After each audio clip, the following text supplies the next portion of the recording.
Chris. Hello? Hey, how are you? Hey, how are you doing? I'm good. Great, great. So I'm going to ask you some questions about your new album and kind of what you've been up to since your last one. Okay. So I'm going to jump right in. So your kind of theme on this album is On My Way Here, and that's also a song on your album. Why did you personally connect to this sort of theme, and why did you kind of choose this as your theme for your new album?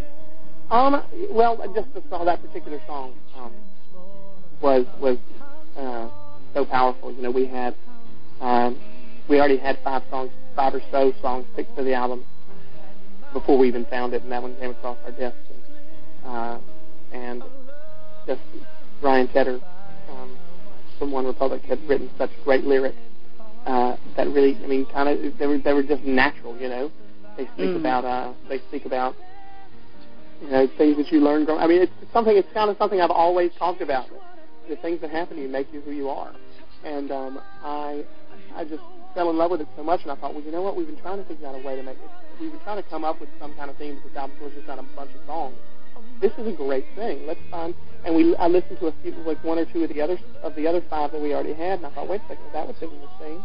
That would fit in this theme. Now that would be on something I learned on my way here. Let's keep those two and get rid of the other ones and start finding songs that fit the theme.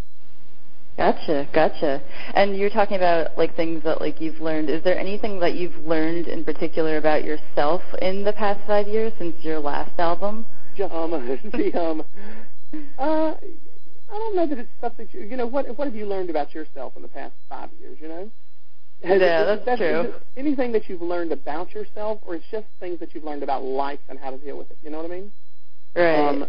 It's not about, I've discovered that I am this person. Well, you're the same person you were 5 years ago. It's just you know how to handle certain situations, or you know how to deal with them a little bit better. Whether you protect yourself more, or you understand that you should let this happen or that happen, or don't let this happen, and how to handle things. And I think, or how to see things. You know, when bad crap happens to you, I think if you have a life that's so blessed that nothing bad ever happens to you, you're probably going to grow up a lot less well-rounded than someone who's been screwed over a few times. You know what I mean? Right. No, that's definitely true.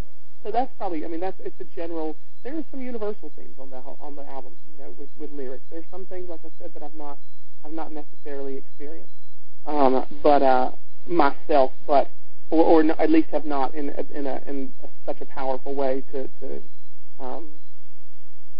incite me to sing a song about them. But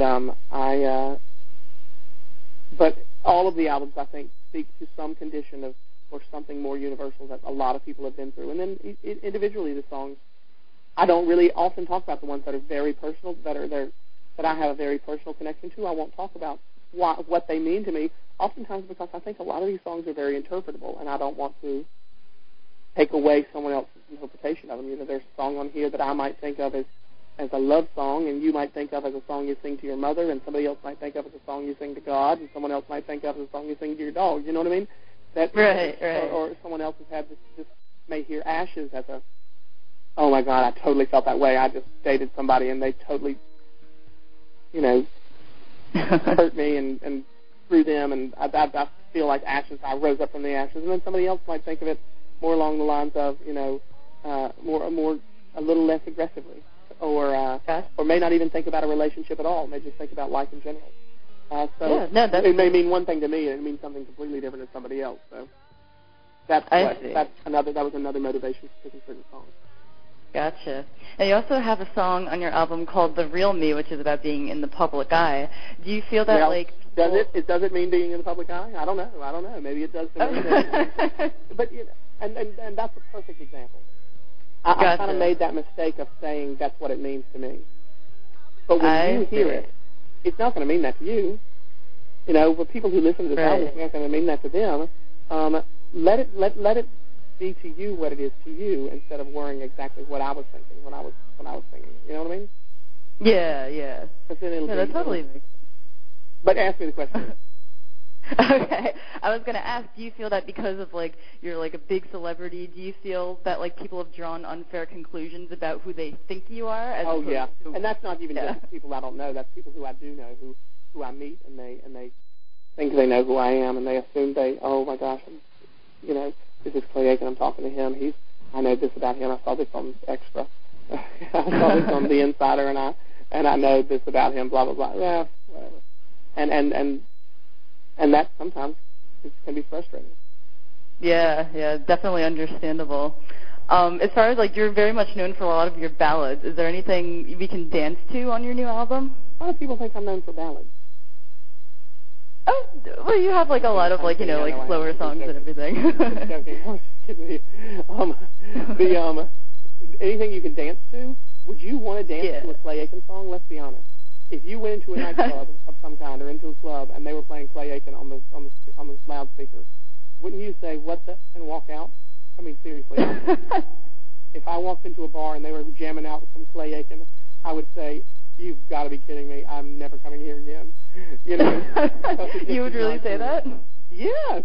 Maybe not about me, but just about it'd be the same as playing Josh Groban in the club. You know what I mean? It's just not cool. Let's be honest. So there's some more up tempo stuff, but there's not. I mean, nothing. You ain't gonna dance to nothing. Okay.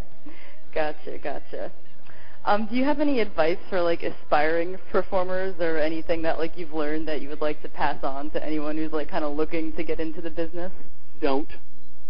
Why is that? No, you mean just you gotta be who you are and not try to become what you think is cool, or try to be what you think is popular. We did the first album. We tried to fit a square peg into a round hole. And I think we've done that a few other times, and I think that's always a mistake. You you can't worry about what you think is going to be most widely accepted. If you do what you're best at and what you're good at and what you're comfortable with, I think you'll find that you'll have more success. And if you don't have success, at least you won't have sold yourself out. Gotcha. Now, real quick, you also played Sir Robin in Spamalot. Can you tell us a little bit about what that experience was playing. Like? You are. Oh, yeah, currently you are. Sir Robin in Spamalot. 16 more shows. And, wow. What's the question? Can you tell us a little bit about what that experience is like? I mean, were you a Monty Python fan I thought Monty Python was a person. Oh. I did not know. I knew nothing about Monty Python at all. Really? And no, I'm serious. But it's a funny show. It's hilarious, and I still haven't seen Monty Python and the Holy Grail. I'm waiting until after I'm done, and then I'm going to watch it. Oh my gosh, really? Do you feel like that would ruin that for you? Or no, I don't think it would ruin it, but waiting? I think Spamalot's great, and I think that's kind of like the people. Excuse me, I'm bored myself to death. I'm just going to wait on it and watch it afterwards. I didn't want to, because I play the role in the show that Eric Idle played in the movie, and Eric Idle wrote the show, and so I didn't want to copy anything. Although I probably should have. Maybe I would have been good at it then. I didn't want to cloud my judgment while watching the show. I see. While watching the movie before I did the part.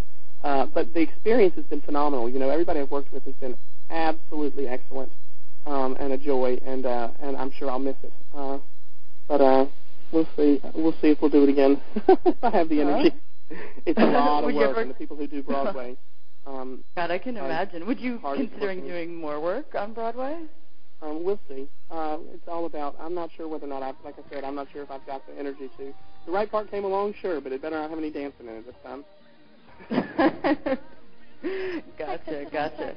Sorry to interrupt. It looks like we have about a minute left. Okay. Thank you.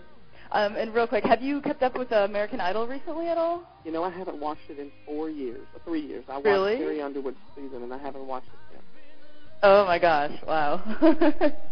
Yeah, it's just a different show to me now, and I kind of miss the innocence, the fact that it was organic at the time, and real, and I think it's a little less put on. But, thank God for it. I appreciate it, and I thank everybody there. Yeah, If it hadn't been for it, I wouldn't be here, that's for sure. Right on. Well, that's all I have for you, but thank you so much for your time. Thank you. No problem, and good luck with everything. Good luck with your tour and the rest of your shows. Well, thank you much.